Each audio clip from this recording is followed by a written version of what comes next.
વૃક્ષોની સાથે તમે વાત કરી શકો છો. તમે ઘરની અંદર એક નાનકડું પાંદડાનું જે વેલ વાવી હોય છે, એ વેલ જીવતી છે. તમને ખબર છે જગદીશચંદ્ર બોઝને તો વાંચેલા છે ને મેં જગદીશચંદ્ર બોઝે કહ્યું હતું કે વૃક્ષોમાં જીવ છે. આટલું તો તમને ખબર છે ને. એ વૃક્ષોને લાગણી પણ છે.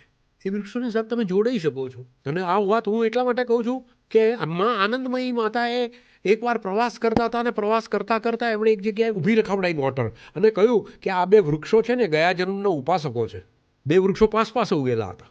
સાંજે અમારા ઘરથી થોડેક જ દૂર પાલડી પાસે અશ્વિની ભટ્ટ નામના લેખકનું ઘર, બહુ જાણીતા સરસ. અશ્વિનીભાઈને ઘેર સાંજે જવું, ચા પીવું, થોડી વાર બેસું એકાદ કલાક, એ લખતા હોય તો પછી હું નીકળી જઉં. પણ એમ બેસીને વાત કરીએ તો મેં એમની સાથે વાત કરેલી હતી કે આ બધાને એમની પોતાની ભાષા છે. આપણે નથી જાણતા. એ લોકોને એમની પોતાની ભાષા છે.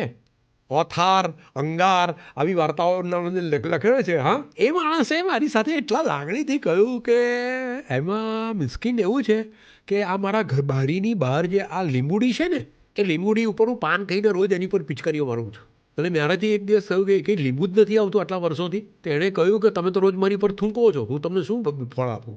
તો કે મેં બીજે દિવસે સવારના પહોરમાં ઉઠી અને પાણીથી આખી લીંબુડી ધોઈ. એમ કે કોઈ માને કે ના માને, એ વર્ષે લીંબુ આવ્યા. ઓ હેલો દોસ્તો, જો હજી પણ તમે અમારી ચેનલને સબસ્ક્રાઇબ નથી કરી તો પ્લીઝ તમે અમારી ચેનલને સબસ્ક્રાઇબ કરવાનું નહીં ભૂલતા.